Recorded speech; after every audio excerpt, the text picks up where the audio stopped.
Hey guys, Prowl1701 here, and today we're going to talk about the Fourth Doctor's uh, top four underrated stories, in my opinion. So this is Tom Baker's most underrated stories. Stories that either I don't hear much talked about that I really like, or in one case, a story people tend to rag on that I think's amazing.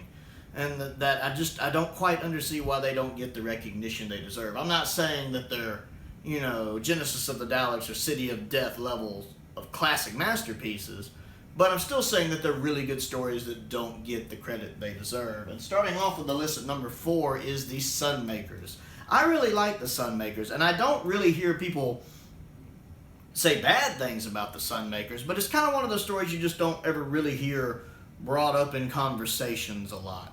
I think it's phenomenal. Now, I do have a strong attachment to this story. It's one of the books I read the Target novelization as a child, and I really liked the story there. One, it's also a Robert Holmes script. Robert Holmes is quite possibly the best writer of Doctor Who ever. He's definitely one of them.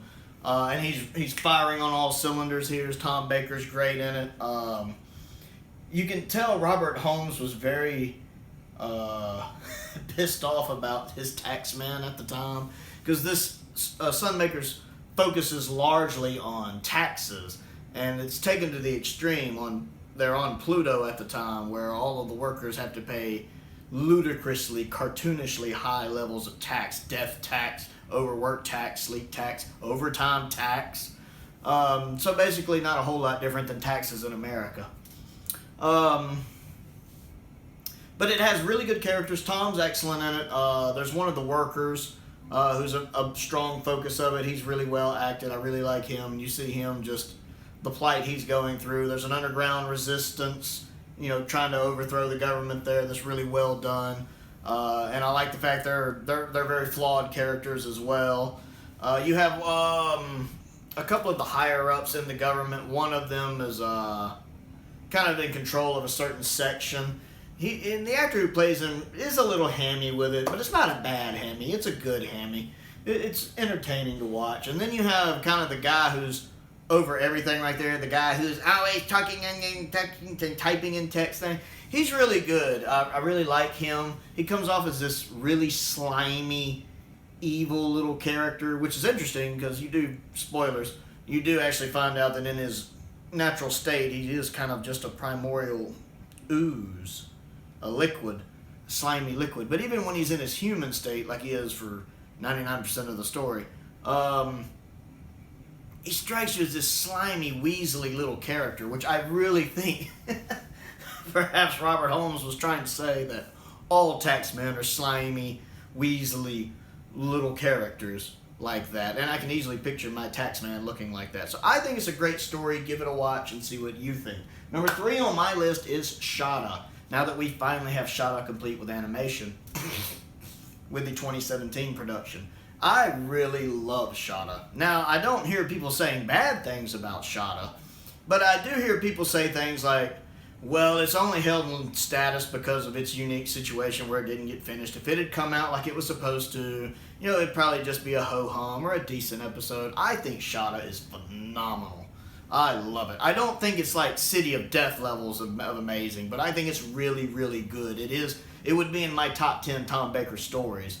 It has beautiful location work at Cambridge. It looks stunning. It's well acted. You have Lala and Tom firing on all cylinders. You have a lot of great guest stars. The guy playing with Chris Parsons, I think's his name, he does good. The guy playing the villain in it does really good. The guy playing the professor in it, I cannot remember his name. It's like Daniel or David. I forget his name. But he's great. He also shows up in The Keeper of Traken as well. And I really like him. He's just this kind of silly, absent-minded professor, even though he's a Time Lord. Always offering tea and forgetting everything. There's a lot of very humorous moments in it. I love Douglas Adams. Douglas Adams is a very witty, inventive writer. I love The Hitchhiker's Guide to the Galaxy. And he's in full force here. I know some people criticize some of the interactions between the 3 Time Lords when they're having conversations over tea. And I think some of these people who criticize them just can't follow them. I actually find it incredibly witty there, the things they do. I've heard all about, when he's talking about Romana, I've heard all about you. Have you? Well, no, but I will have. See, to me, this is the kind of small talk Time Lords would have, time travelers, people who understand time in a better way than most humans would. I could see them having these little small talk conversations, little inside jokes between them, if you will. And I actually really enjoy that. I don't understand why some people don't like that. I love it. I love the little bit of wit there. I love some of the other quips, like when the doctor tells the villain, "Ooh, I'm not mad on your tailor." Little things like that. I think the animation is done really well. I think it complements the live action footage well. And even in places maybe enhances what they could have done originally. The model work, which looks vintage but was shot for the 2017 release, is spot on and looks great. Very of its time. The soundtrack is good. The story is great. I really like Shada. I really think it deserves to be stacked up there with a lot of the greats in the Fourth Doctor's era.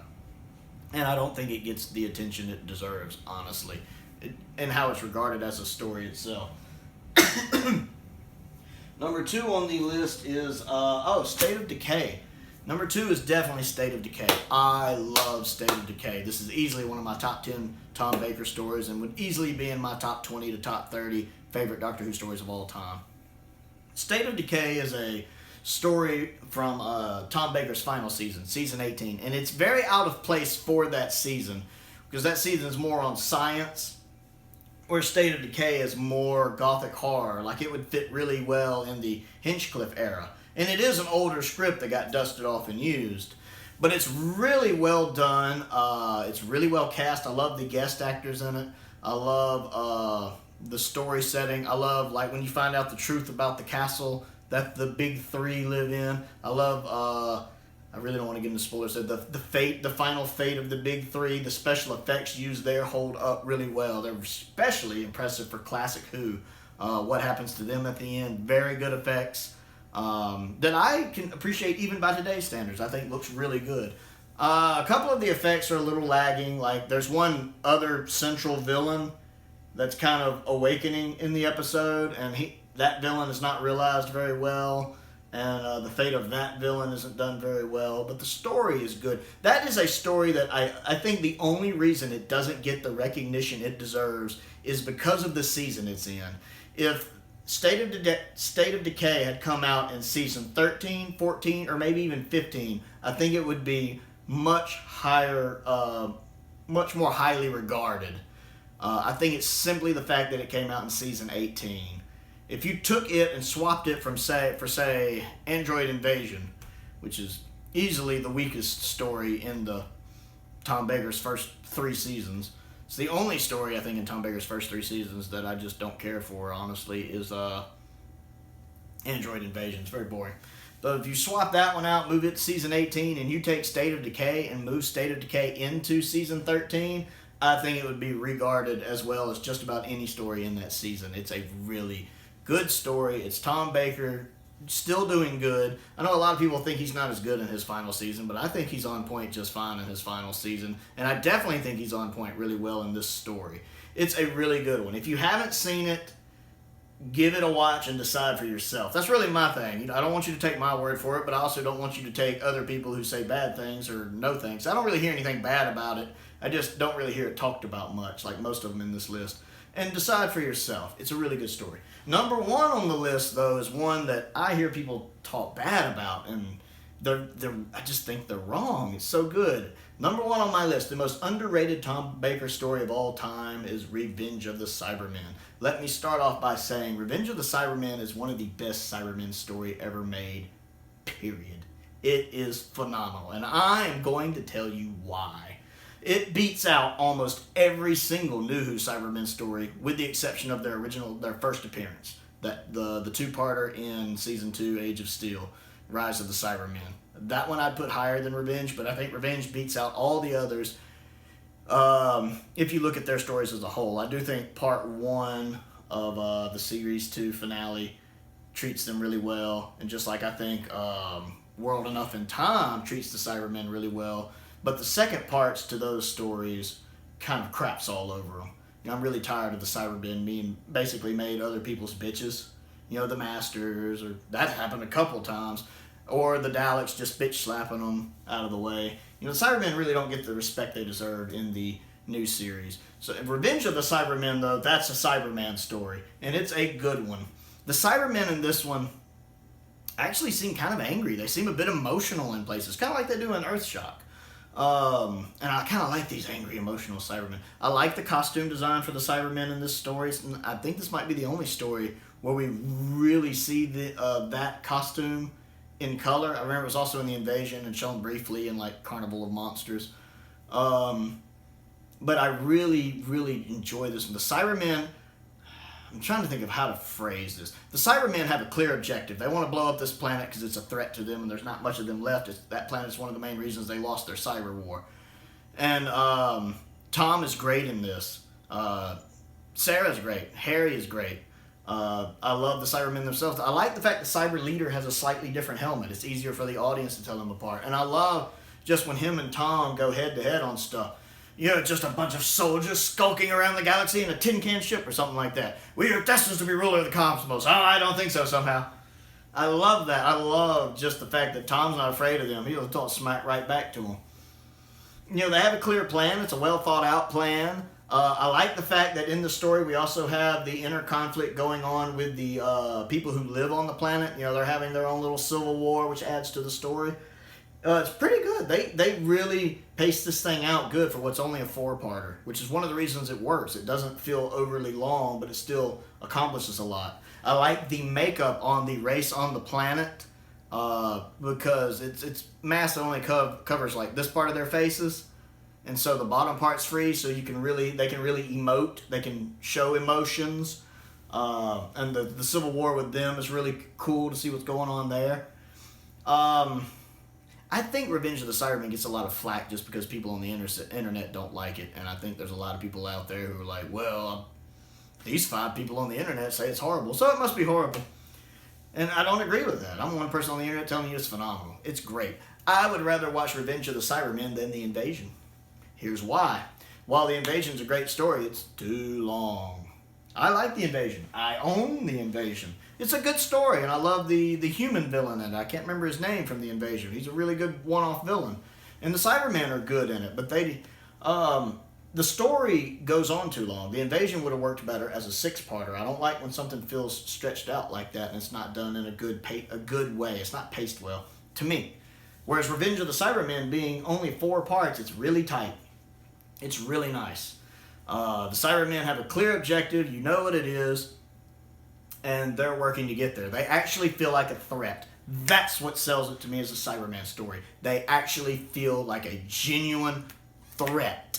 Whereas in a lot of stories, especially in modern Who, they don't feel like a threat because they end up being somebody else's drone or trooper or something like that. The Cybermen really don't get the love they deserve in the new series for the most part. And I think part of the reason is Classic Who didn't use them as much most of the time. Troughton fought them a lot, but they didn't get overly used, so it kept them scary. Now, I'm not saying Revenge of the Cybermen is my favorite Cyberman story. I do think Moonbase and Tomb are better. 10th Planet, they're about the same for me. But Revenge is good. If you haven't seen it, instead of listening to what everybody else says, watch it for yourself. Make your own decision. And if you don't like Revenge of the Cybermen, make a video. Tell me why it doesn't work for you. I know there are plenty of people online. I know Wingy Media loves the Cybermen, and he's a great reviewer, by the way. I love his channel. Check him out, Wingy Media. He's great. But I know he doesn't like Revenge of the Cybermen. I don't know if I've ever seen a video where he says why he doesn't like Revenge of the Cybermen. He may have. I just haven't seen it. I would actually like to see that. I'd like to see a video where he tells me what doesn't work about it for him. Like, I know he loves Earthshock, and I absolutely agree Earthshock's also a better story. Earthshock's also really good. One of the reasons Earthshock works isn't just because a companion dies, it's because the Cybermen feel like such a threat in it, because there's so many of them. And there's such a cataclysm. You know, they're trying to destroy Earth. That's a big, big threat that the Doctor has to stop. It's the same way in Revenge. The Cybermen are trying to destroy an entire planet, and the Doctor has to stop it. It just happens to not be Earth. It's a fictional planet, you know. But to me, it's the same threat level. It's a whole planet that is, you know, about to get destroyed, then the Doctor has to find a way to save it. Also, Revenge of the Cybermen, if you have the Season 12 box set, has a special edition.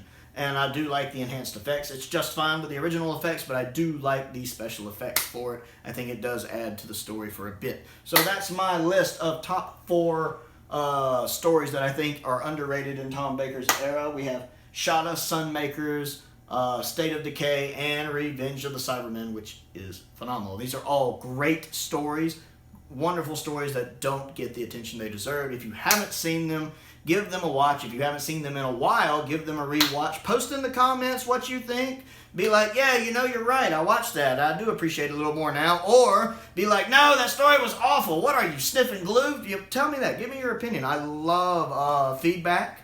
And, yeah, I would love to see Wingy Media really do a video why he doesn't like Revenge of the Cybermen. I'm just curious now. Anyway, I'm Probo1701, and click the like button, click the subscribe button, click that bell for notifications. Check out my main channel, Prowl1701, PROWL1701, where I talk about everything Star Wars. If you have any ideas for videos you would like to see me do about Doctor Who or anything else sci-fi related, hit me up, let me know. I love feedback. And most importantly, as always, stay safe and thank you for watching.